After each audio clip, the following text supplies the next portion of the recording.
Então vamos a ler um texto bíblico. Se vai usar muito a Bíblia hoje, se prepara, tá? Vamos ler muitos textos bíblicos. Hebreos capítulo 5, versículo 13 e 14, que é onde se baseia nossa pregação de hoje. Hebreos capítulo 5, versículos 13 e 14, um texto conhecido. Vamos a analizar profundamente. Então dice así el versículo 13.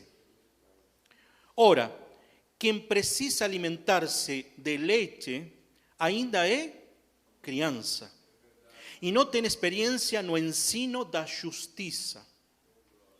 No entanto, o alimento sólido é para os adultos, os quais, pelo exercício constante da fé, tornaram-se capazes de discernir tanto o bem quanto o mal. Quando o escritor queria escrever aqui aos Hebreus, ele estava interessado por aquelas pessoas que tinham que chegar a uma maturidade espiritual. E ele o relaciona com o que acontece com uma criança. E o contexto bíblico, se você vê o versículo 12, o versículo anterior, así dice él, a pesar de que a esa altura ya debería ser mestres, ainda estás precisando de que alguien vos instrua. Mas uma vez quanto aos princípios elementais da palavra de Deus, voltaste a necessitar leite, quando, na verdade, tem que receber alimento sólido. Así que aqui o escritor estava falando de um problema que havia naquela congregação dos hebreus. Eles não estavam chegando à maturidade espiritual. E o compara com uma criança. Você viu que quando uma criança é bebê, o primeiro alimento é amamentação, leite materna. Mas vai chegar um momento que o médico, o pediatra, vai falar para você mãe, para você pai, vai falar, olha, você tem que começar a misturar alimento sólido. E vai chegar um momento que vai dizer, você já tem que tirar o leite e já se pode alimentar com alimento sólido. Por que fala isso o médico? Porque senão a criança não cresce. Se você dá leite, a criança não cresce. Fica sempre em uma etapa pré-crescimento. E sabia que os adultos os humanos temos um problema nisso. Está comprovado que dos seres animais, que son mamíferos, os únicos que continúan tomando leche, siendo adultos, ¿saben quiénes son? Nós, os adultos, os seres humanos. É incrível. Você veja se tem um animal que a vida toda toma leite. Não. Ele chega um momento que não toma mais leite. Começa a ter alimento sólido porque sabe, instinto leva a ele a crescer. E a vezes humanos ficamos com a leite. Viu que a vezes estão os médicos que falam, olha, você já é grande, não? Tem que deixar um pouco o leite. O leite traz problemas para a tua saúde. Já falaram para mim, tá? Já falaram para mim. Pode ter problema de intolerância, lactose e muitas outras coisas. Mas nós insistimos a vezes em continuar tomando leite. Tá, no aspecto espiritual, sabe que acontece o mesmo a vezes conosco? En vez de alimentarnos de cosas sólidas, de doctrinas profundas, a veces queremos continuar alimentándonos de cosas básicas. Você vê, por exemplo, uma pessoa que aceita o Senhor, começa a conversão, aí está com um alimento básico, das doutrinas básicas, mas chega um momento que ele tem que começar a quê? A se nutrir da palavra de Deus. Senão fica estancada, não tem crescimento espiritual. Disso está falando aqui. A maturidade espiritual representa um crescimento espiritual em tua vida. Ou seja, maturidade e crescimento vão a par, vão os dois juntos. Tem um ditado que para mim sempre me tocou, que dice, una cosa es embellecer no Señor y otra cosa es crecer en el Señor. ¿Entendió? Uma coisa é você ficar velho nos caminhos do Senhor y otra cosa es crecer en los caminos del Señor. ¿Sabía que tem pessoas que pasan 20, 30 años dentro de iglesia y nunca crecieron espiritualmente? Siempre están con lo básico. Você faz una pregunta da Biblia y no saben qué responder. ¿Qué aconteció? Envelheció nos caminos del Señor y no creció nos caminos del Señor. Y sabía que a maturidad no tiene nada a ver con edad. Muchos relacionan a una pessoa adulta, una pessoa velha es madura. Se engana. Voy a citar un ejemplo. ¿Quién de nós no conoce a una pessoa, vamos supor, un cuarentón, una pessoa que ya es adulta, y você ve esa pessoa y a manera de falar, as atitudes deles, as decisões parece de una crianza? ¿Você ya conoce a alguien así? Parece que toma todas las decisiones como si fuera una crianza, un adolescente. Y ya es un adulto, ¿tá? Físicamente es un adulto, mas no sabe tomar decisiones. Parece que su vida es una brincadeira. O sea, él creció físicamente, mas emocionalmente y espiritualmente no creció. Está siempre igual. Al contrario, parece que retrocede. O contrário é certo. Você já viu ou conhece, de repente, uma pessoa nova, jovem, 20, 20 e poucos anos, e você começa a falar com ele e se admira porque começa a dizer, mas que adulto que é essa pessoa na maneira de falar. Como parece maduro a pessoa. E as atitudes dela dizem, não parece que tem essa idade, parece que fosse maior. Ou seja, ela tem uma juventude, mas ao mesmo tempo tem maturidade em sua vida. E a Bíblia está cheia desses exemplos assim. Vou mencionar 3 só. José de Egito, jovem, mas era maduro. Davi, jovem, mas ele era maduro espiritualmente. Timóteo, quando Paulo fala para ele, era jovem, mas ele tinha maturidade espiritual. Então, não depende de idade, depende de experiências de vida com Deus, tua maturidade. Se você tem experiências em andar no caminho do Senhor, você começa a ser mais maduro espiritualmente. E isso é o que todos queremos. Ter uma maturidade espiritual. Eu vou colocar a você o significado em uma frase, o que seria ser uma pessoa madura espiritualmente. Diz assim, é a capacidade de analisar as circunstâncias e tomar decisões necessárias em momentos oportunos. Repito para você.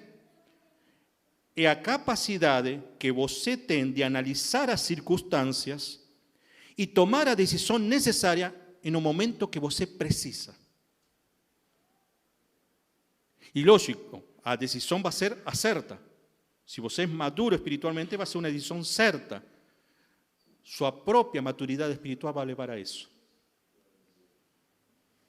O problema é que o humano temos um sério problema para isso, para tomar decisões. E nossas decisões muitas vezes são imaturas.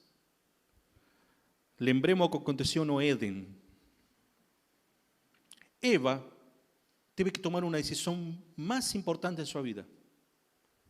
E a tomou tão apressurada, de tal maneira tão errada, que afetou a vida de todos.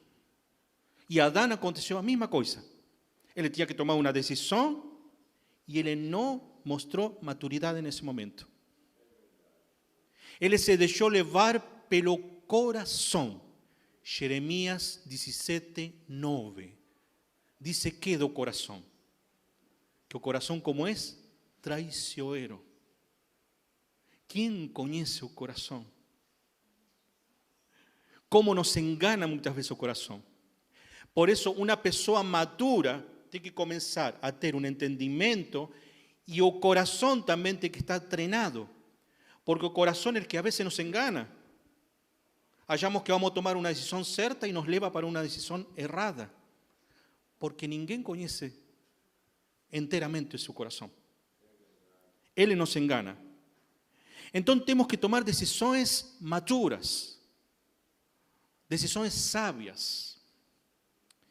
Eu vou fazer um questionamento para você, para ver como podemos tomar decisões sábias. Quero que você também analise o questionamento que eu vou fazer a você e cada um toma sua decisão e sem julgar a outro, tá? Porque quando a gente toma uma decisão para a sua própria vida, o pior que podemos fazer é que a outra pessoa toma outra decisão e já julgamos ela. A decisão é nossa. Então, por exemplo, vou remitir ao que vai acontecer daqui a pouco, uma celebridade que vamos ter. Natal. ¿Sabía que já estamos perto de Natal? Outro dia estava vendo uma loja que estava enfeitando já, todo Natal, estavam vendendo tudo coisa de Natal. Agora eu faço uma pergunta para você. É errado comemorar Natal? É pecado comemorar Natal? Está pensando a resposta? Sabia que eu fui criado em uma rigorosidade doutrinária, onde diziam de que era errado comemorar Natal. Eu me criei assim. Mas depois, quando comecei a ler a palavra, quando comecei a entender o significado de muitas coisas, o propósito de cada coisa, comecei a mudar meu pensamento. Mas para ter uma resposta certa, você e eu temos que analisar o que acontece em Natal. Aí vamos ter a resposta certa, uma resposta madura, para não julgar a outro e tomar uma decisão sábia. Em primeiro lugar, Jesus nasceu o 25 de dezembro? Opa, já vários estão falando. Nasceu no 25 de dezembro? Não nasceu 25 de dezembro. Não nasceu 25 de dezembro. Isso é fato, tá? Vamos comprovar na Bíblia isso. É mais, a Bíblia não fala da data do nascimento de Jesus. Não coloca data. Alguns podem especular que pode haver sido na primavera, no outono, mas não tem uma data certa. Data certa temos da morte de Jesus, isso sim. A morte sim sabemos quando foi. Mas nascimento, a Bíblia não registrou. E por que nós falamos categoricamente assim, que no 25 de dezembro não é essa data de nascimento de Jesus? Vamos buscar na Bíblia. Lucas, capítulo 2. Lucas, capítulo 2. Quero que você me acompanhe em sua Bíblia. Versículos 7 e 8. Lucas, capítulo 2, versículos 7 e 8. Dice así, cuando nació Jesús, ¿no? Y él le dio a luz a su primogénito, ella, María. Envolvióle con tiras de pano y o colocó sobre una manjedoura, pues no había lugar para ellos na hospedaría. Nas proximidades había pastores que estaban nos campos y que durante a noite cuidaban dos seus rebaños. ¿Qué aconteció cuando nació Jesús? Dice que los pastores, ¿dónde estaban?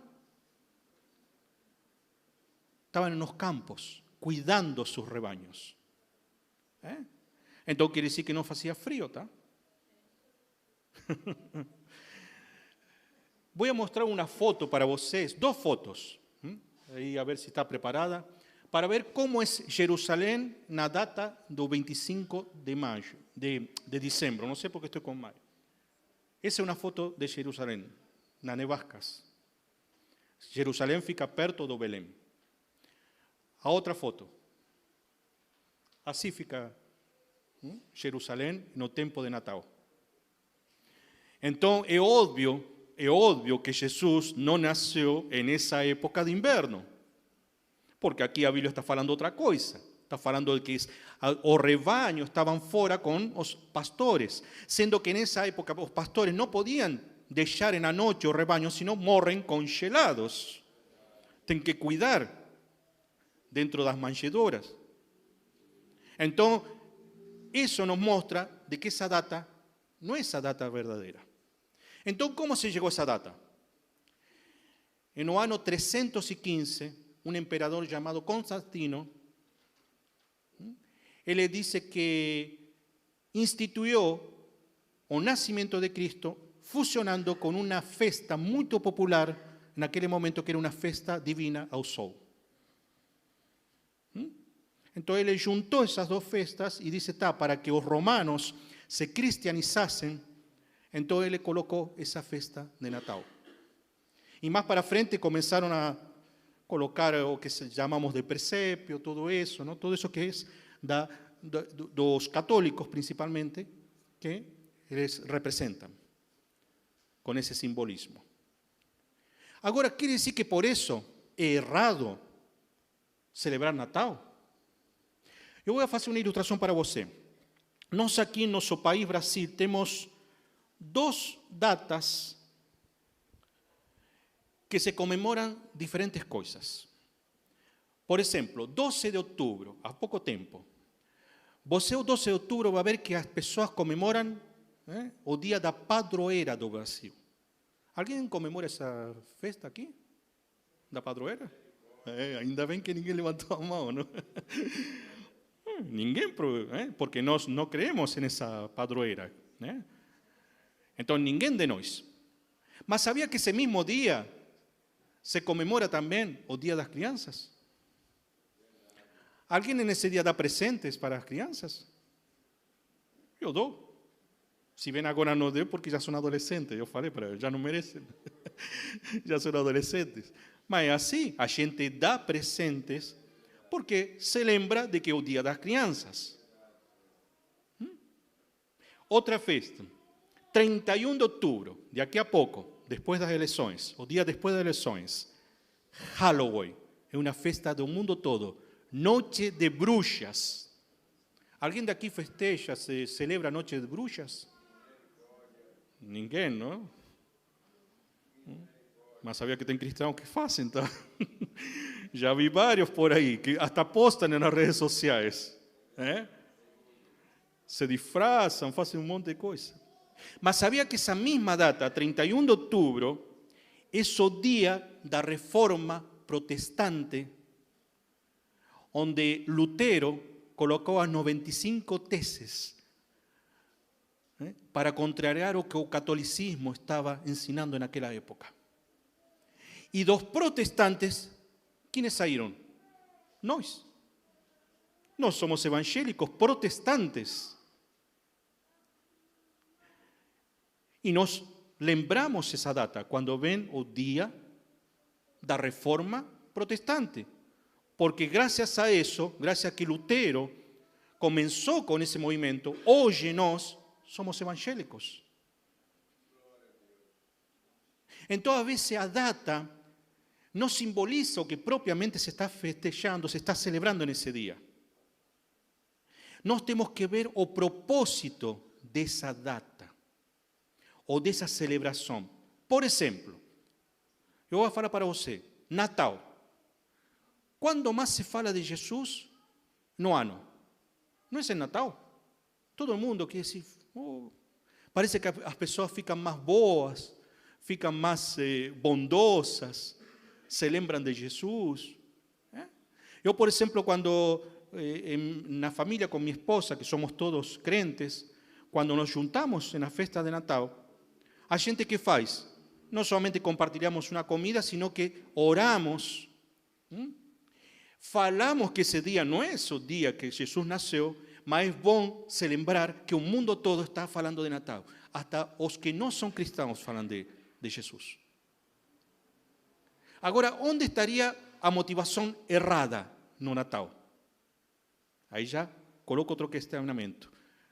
Coloca uma foto que tem a ver com Jesus e um personagem. Aí está. Natal é para lembrar de Jesus ou é para colocar um personagem fictício, pagão? Você sabe que se lhe dá a vezes mais prominência a isso aqui que a nosso Senhor Jesus. Então, o cristão que tinha que fazer nesse momento? Se o cristão está celebrando o Natal, tem que dar ênfase total a Jesus. Nossa motivação é Jesus. E aí é onde vamos aproveitar a evangelizar, a falar da palavra. Sabia que tem pessoas que se entregaram a Jesus, aceitaram Jesus em uma noite de Natal?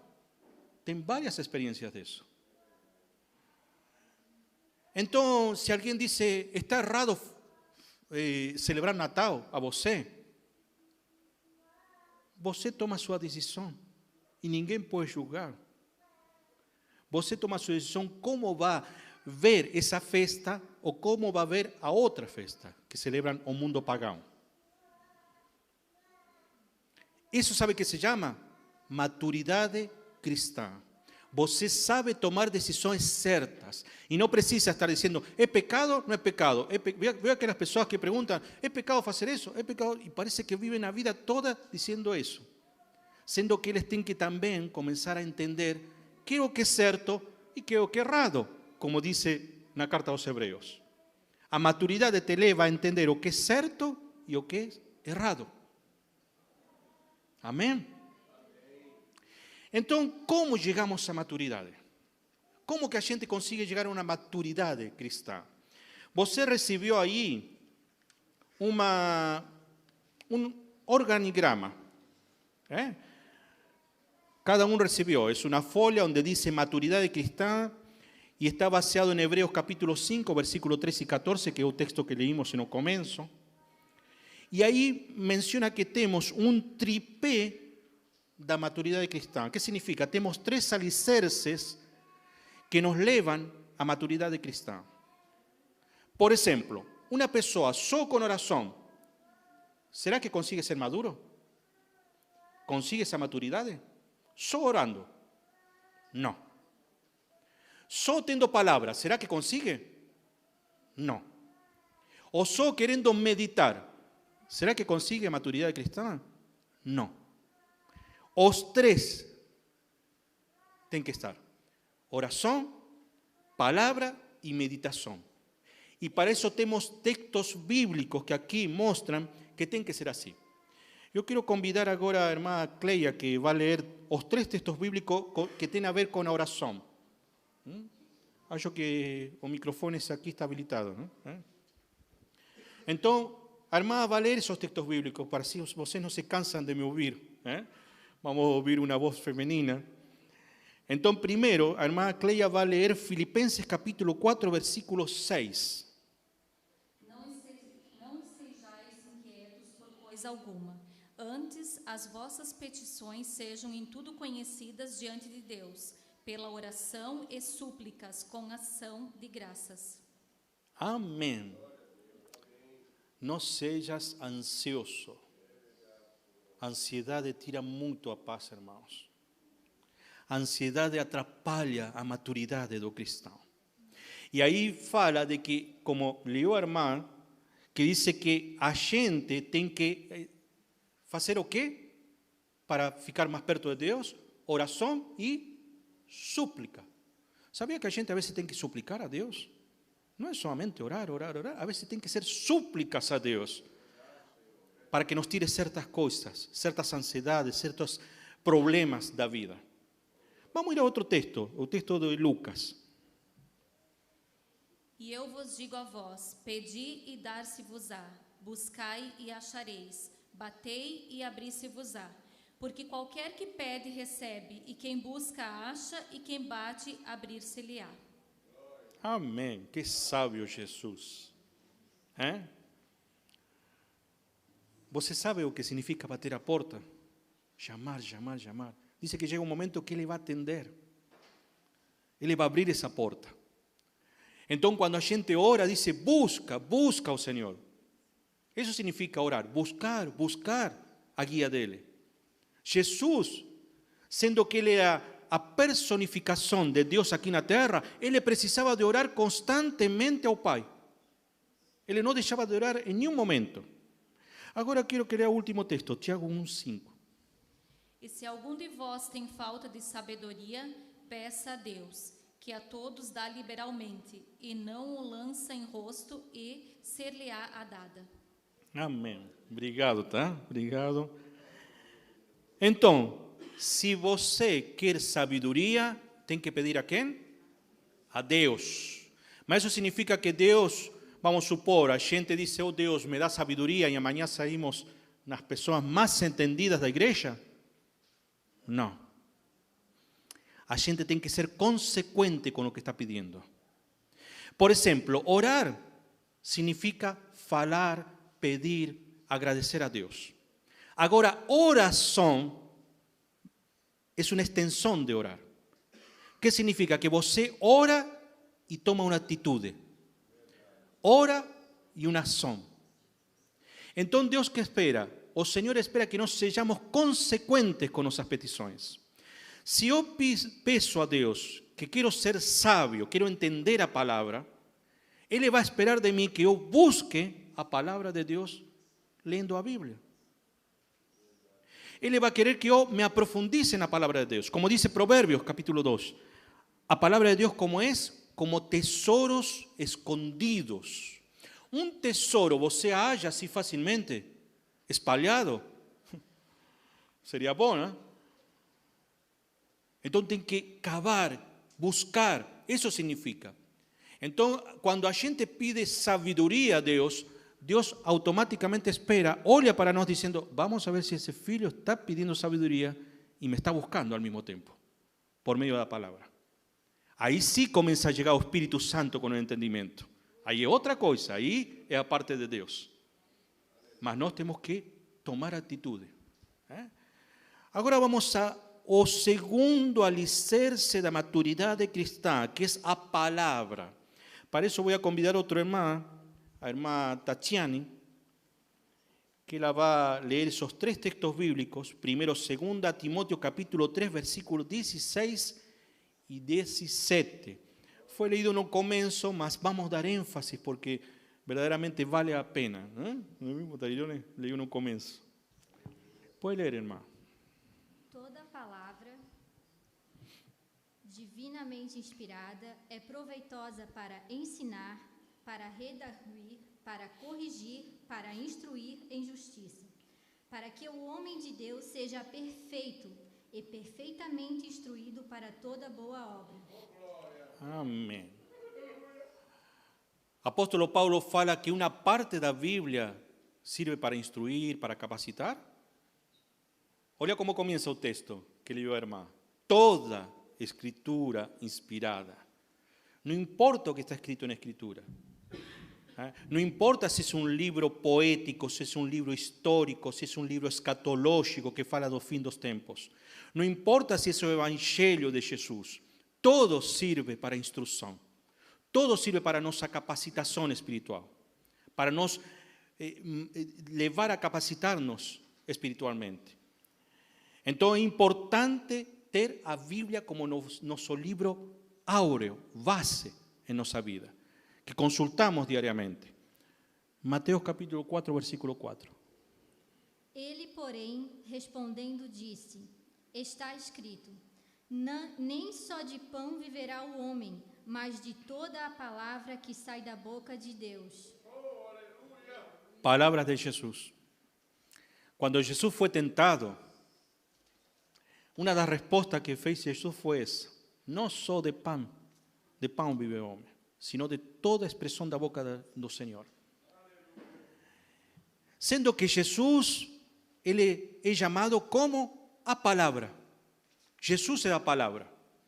E ele mesmo necessitava de se remitir à palavra. Agora pensa nós, então. Se Jesus precisava citar das Escrituras para responder às pessoas, como nós não vamos precisar também, sendo humanos imperfeitos? Assim conseguiu responder ao inimigo, Jesus, com a palavra, não com pensamentos próprios, humanos, com a palavra de Deus. Hebreus capítulo 4, versículo 12. Porque a palavra de Deus é viva e eficaz, e mais penetrante do que qualquer espada de 2 gumes, e penetra até a divisão da alma e do espírito, e das juntas e medulas, e é apta para discernir os pensamentos e intenções do coração. Amém. Obrigado, tá? Fica bonito, hein? Que os irmãos leiam a palavra, não é mesmo? Fica lindo isso. Aqui mostra o poder que tem a palavra de Deus, o poder sobrenatural. Olha, eu vou falar uma coisa para você. Já aconteceu comigo, tá? Eu já tentei convencer uma pessoa por o entendimento. Eu comecei a explicar, ela dizer, oh, tu tem que fazer isso, é assim que funciona. E não consigo convencer. Agora, abro a Bíblia, leio um texto bíblico, a pessoa se convence. Porque a palavra de Deus tem um poder que eu não tenho. Nós não temos esse poder de convencer, como a palavra de Deus tem esse poder. Ela representa como uma espada de 2 gumes, que diz que penetra o mais profundo de nossa alma. Diz que da medula e as juntas. A medula fica na parte mais interior de nosso ser. Dentro dos ossos, diz que a palavra chega aí. Chega a dividir os pensamentos das intenções, das atitudes que a gente quer tomar. É como Paulo falou, lembra? Enquanto eu quero fazer uma coisa, o Espírito me manda fazer uma coisa, a carne manda fazer outra. Então a palavra que te faz, te confronta, penetra dentro da alma e confronta a gente. Esse poder nós não temos, é só a Bíblia que tem esse poder. E isso é o que nos vai levar a uma maturidade cristã. Agora temos o terceiro alicerce desse tripé, que é a meditação. O irmão Fernando vai nos ler, pode vir por favor, esses 3 textos bíblicos. Primeiro Josué capítulo 1, versículo 8. Josué 1, 8.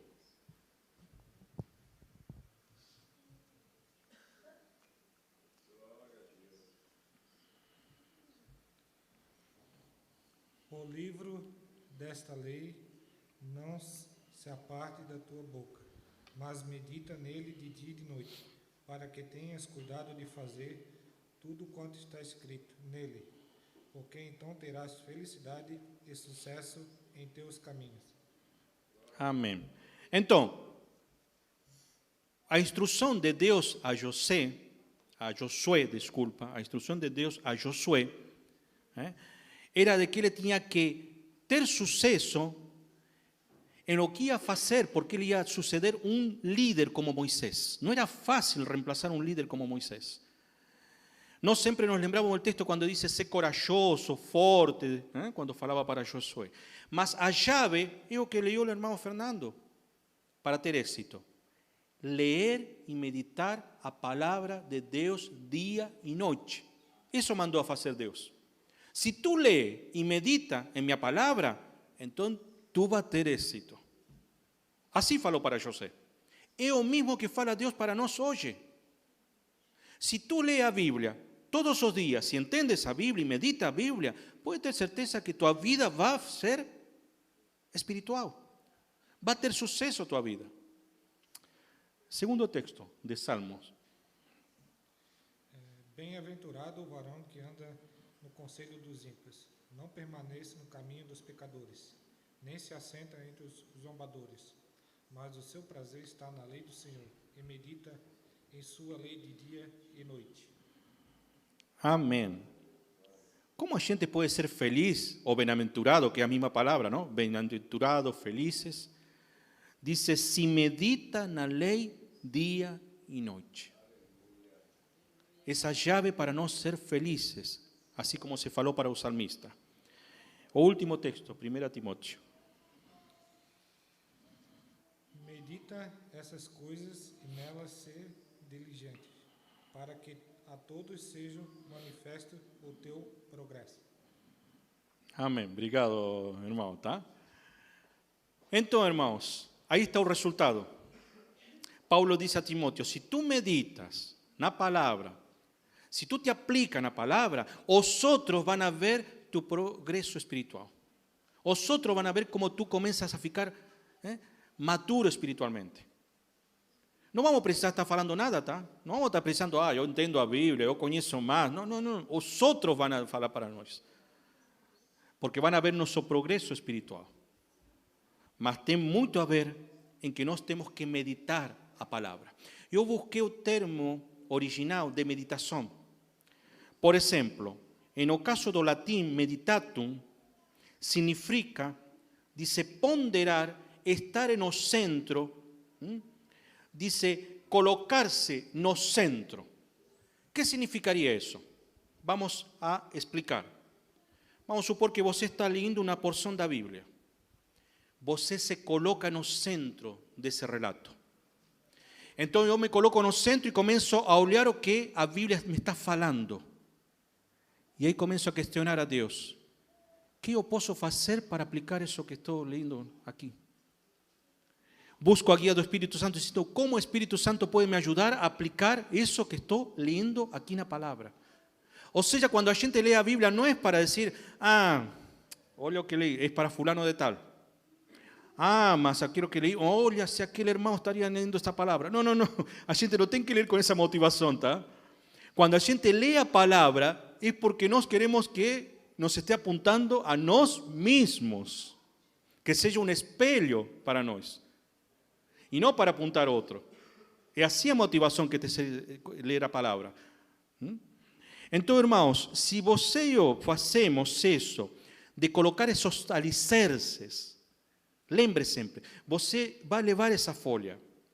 Você, se quer fazer anotações, faça anotações nessa folha.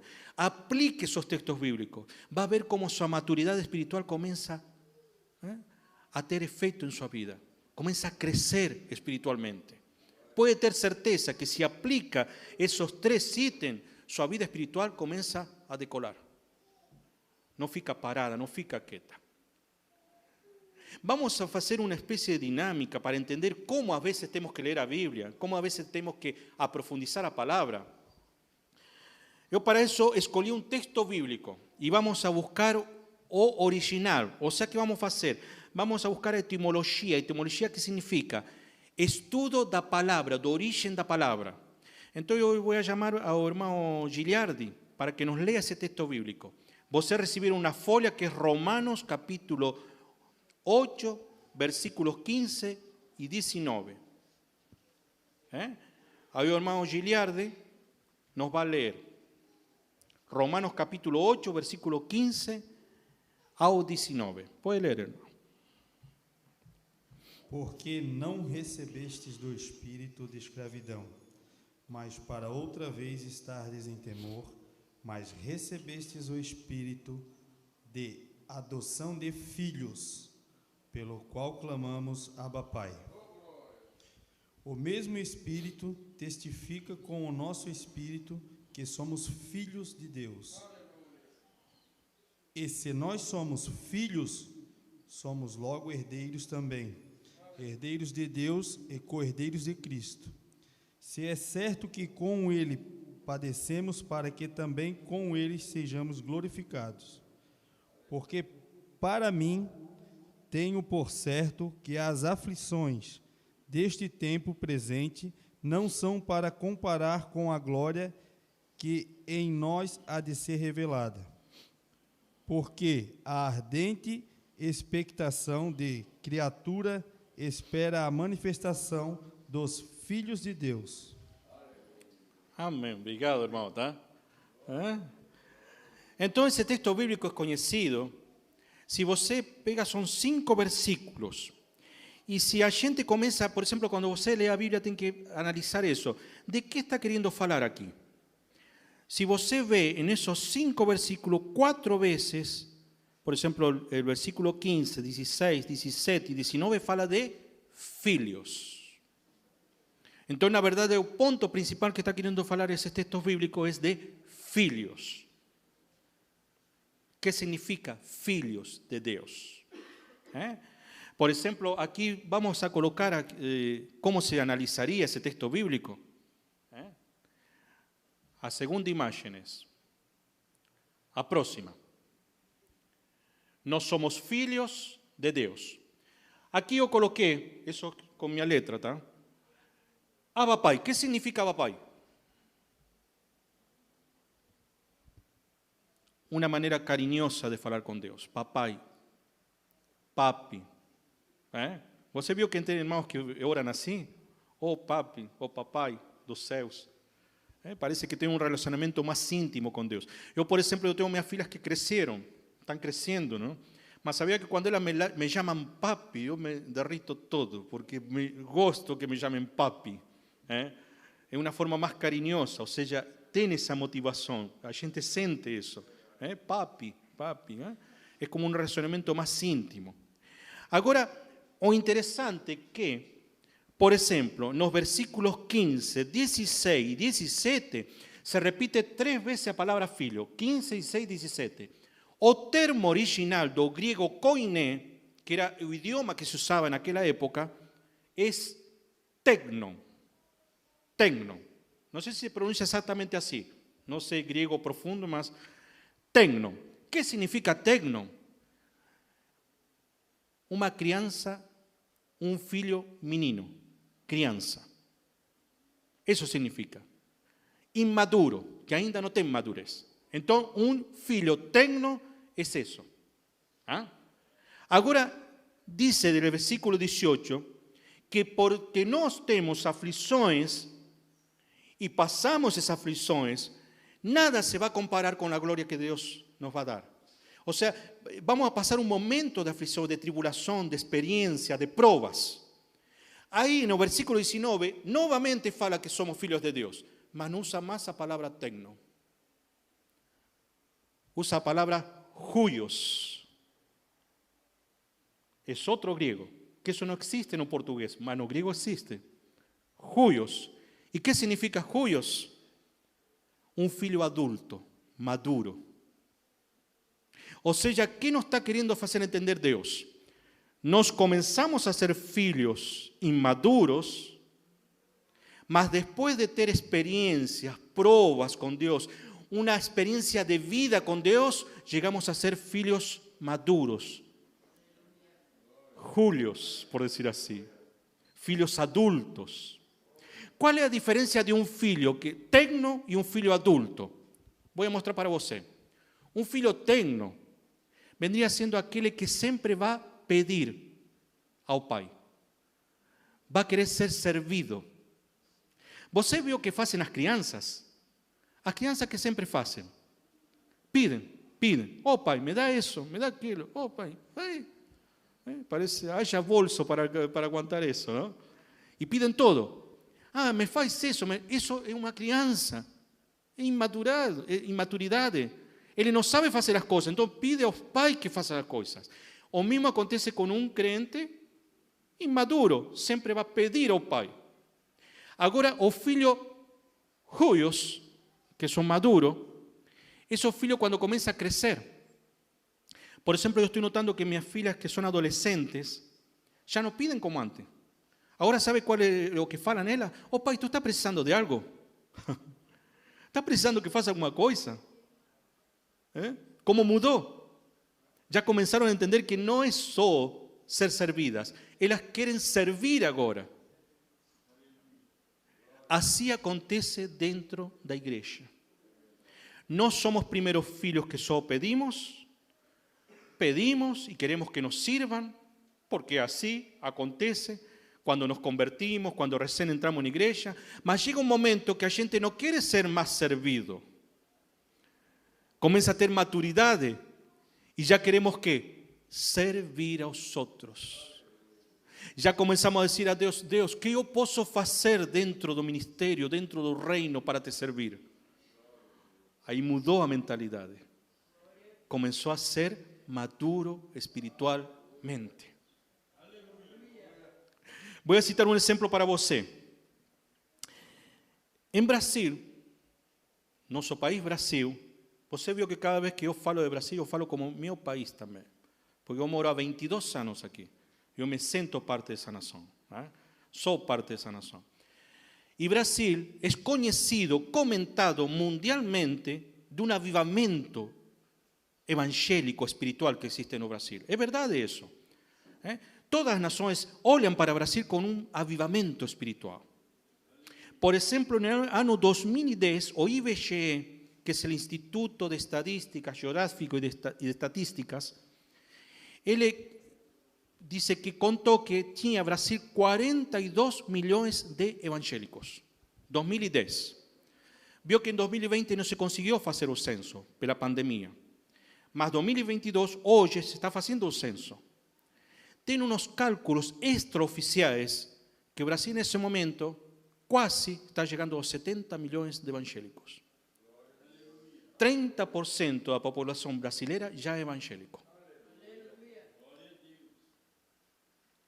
Agora, esse avivamento, o que podíamos falar? O que está acontecendo na igreja brasileira? A maioria dos filhos da igreja brasileira são tecnos. Só pedem. Só vão a um culto para pedir as bênçãos. Só querem que Deus dê e venham pedir a Deus. Ou vêm a uma igreja só quando precisam de alguma coisa, não é assim? Agora, poucos são os filhos Júlios, aqueles filhos que querem servir a Deus. Esse é o verdadeiro avivamento, sabia? Aqueles filhos que querem servir a Deus, que não ficam quietos, que se movilizam com o reino, porque o reino está em movimento. O reino que é de Deus, que é dos céus, não para. A política pode parar, a política pode dar errado, todo pode dar errado neste mundo. Mas o reino de Deus nunca dá errado. Ele continua.